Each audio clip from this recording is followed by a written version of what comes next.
It is 3 in the morning. Your eyes are open. The ceiling stares back at you, like an old enemy. You slept your 8 hours yesterday. You will sleep them again tonight. And yet, your body feels like it is filled with sand. Your mind, wrapped in fog. You have done everything right. Or so you thought. Here is what I promise you. By the end of this video, I will reveal the one ancient protocol that monks have used for centuries to wake up with energy that most people will never experience in their entire lives. Not a supplement. Not a sleep tracker. Something far more powerful. Something hiding in plain sight. But first, you need to understand why everything you have been told about sleep is a carefully constructed lie. You downloaded the apps. You bought the blackout curtains. You set the room to 67 degrees because some podcast told you that was optimal. You even bought the weighted blanket. And still, you wake up feeling like you fought a war in your dreams. You drag yourself to the coffee machine before your eyes fully open. You scroll through your phone before your feet touch the floor. By noon, you are already running on fumes. By evening, you are wired, but exhausted. And when night comes again, you lie there, staring at that same ceiling, wondering what is wrong with you. Here's the truth nobody wants to admit. You are not lazy. You are not broken. You are not even sleeping wrong. You are simply sleeping, without ever truly resting. And that difference, that invisible gap between sleep and rest, is destroying your life one night at a time. But the real damage goes deeper than fatigue.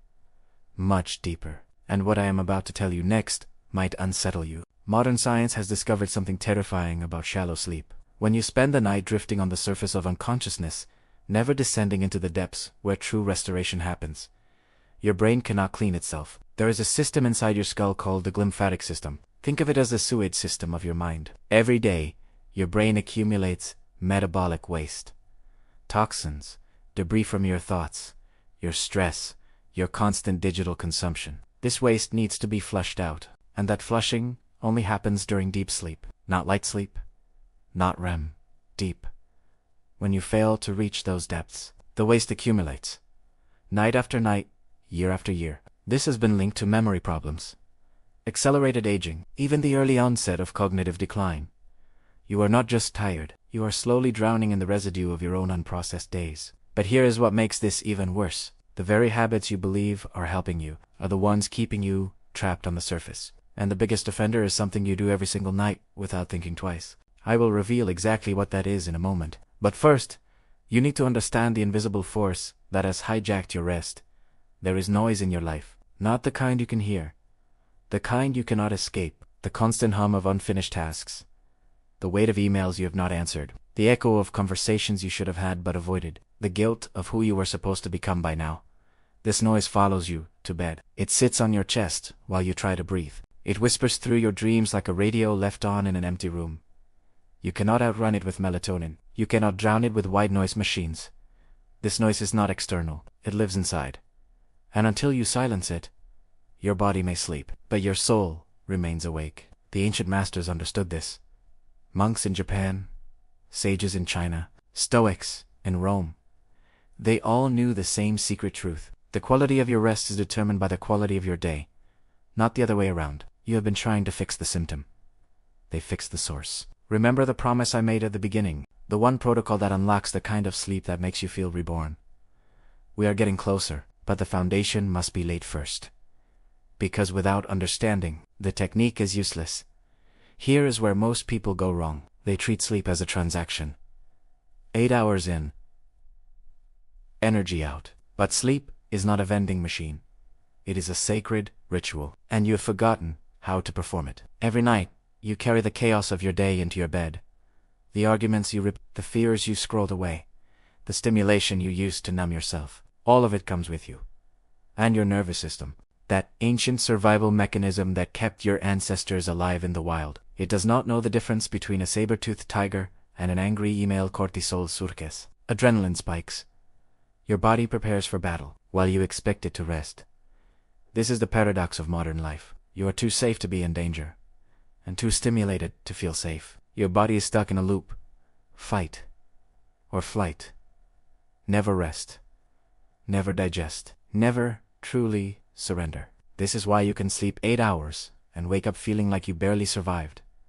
Because in a very real sense, you were surviving all night long. But the worst part is still to come.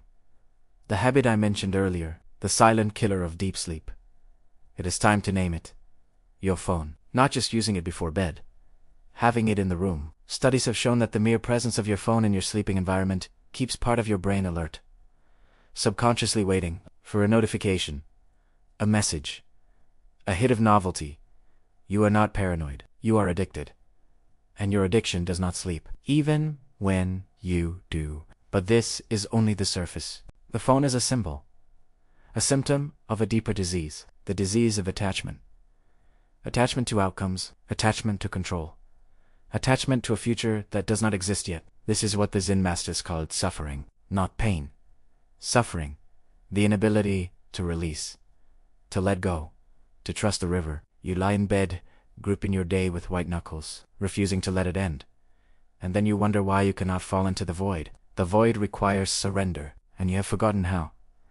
Now, we arrive at the turning point, the place where the path splits. One road leads to more hacks, more gadgets, more optimizations that will fail. The other road leads somewhere older, quieter, more true. The ancient masters did not struggle with sleep, not because life was easier, but because they lived differently. They understood something we have collectively forgotten.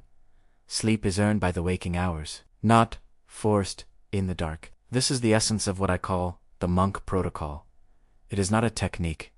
It is a way of being, and it begins long before your head touches the pillow. The first principle is Kasan, continuous small improvement, but not in the way hustle culture has corrupted it. True Kasan is the removal of excess, not the addition of more.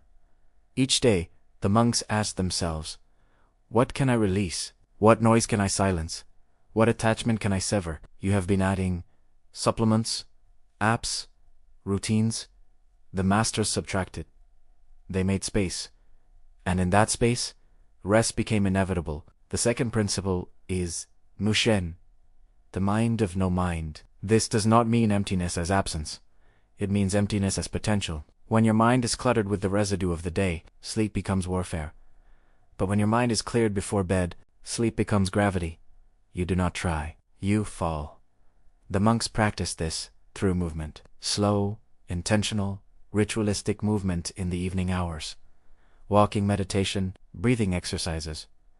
The physical release of tension stored in the body. Modern science calls this activating the parasympathetic nervous system. The ancients simply called it coming home. The third principle is the one most people will resist. It is called Gumbaru, often translated as perseverance. But in this context, it means something deeper. It means committing to the boundaries that protect your rest. No screens after sunset. No heavy food. No arguments. No stimulating conversation. No work. The hours before sleep become sacred. Protected, non-negotiable. This is not discipline as punishment. This is discipline as devotion. You are not restricting yourself. You are honoring your temple. Now, the promise I made at the very beginning, the one protocol that changes everything. Here it is. The monks called it Shinrin, the forest mind. Before sleep, for exactly 15 minutes, you do nothing. Not meditation, not breathing exercises, not visualization. Nothing. You sit in dim light, you allow your mind to wander without direction. You do not try to quiet it. You do not fight it. You simply observe, like watching leaves fall in a forest. This is radical in a world that cannot tolerate stillness for 5 seconds. But this is precisely why it works. You are training your nervous system that it is safe to do nothing. That the world will not collapse if you disconnect. That you are allowed to stop. This practice, done consistently, rewires your relationship with rest. Within 2 weeks, people report falling asleep faster. Within a month, they report waking before their alarms with energy they forgot they had. Within 3 months, the fog lifts. The anxiety quiets. The days become sharper because the nights finally became deep. But I promised you a bonus. Something beyond the protocol itself. Here it is. The greatest sleep aid ever discovered is not a practice. It is a perspective. The monks slept well because they had made peace with their lives. Not because their lives were perfect, but because they had accepted imperfection. They released the day fully.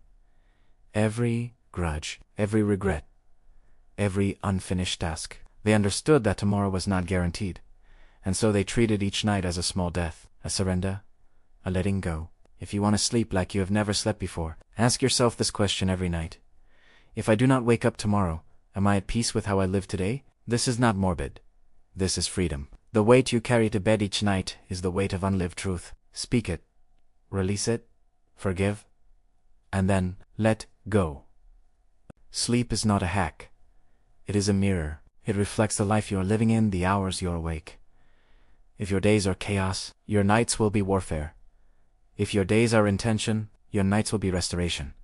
You do not fix sleep, you fix how you move through the world, and then sleep fixes itself. So, tonight, before you lie down, put the phone in another room. Dim the lights an hour early. Sit in silence for 15 minutes. Ask yourself what you can release. And when you finally close your eyes, do not try to sleep. Let yourself fall. The void is not your enemy. Eat these. Home. One final thought. The monks had a saying, the quieter you become, the more you can hear. Perhaps the exhaustion you feel is not a problem to solve.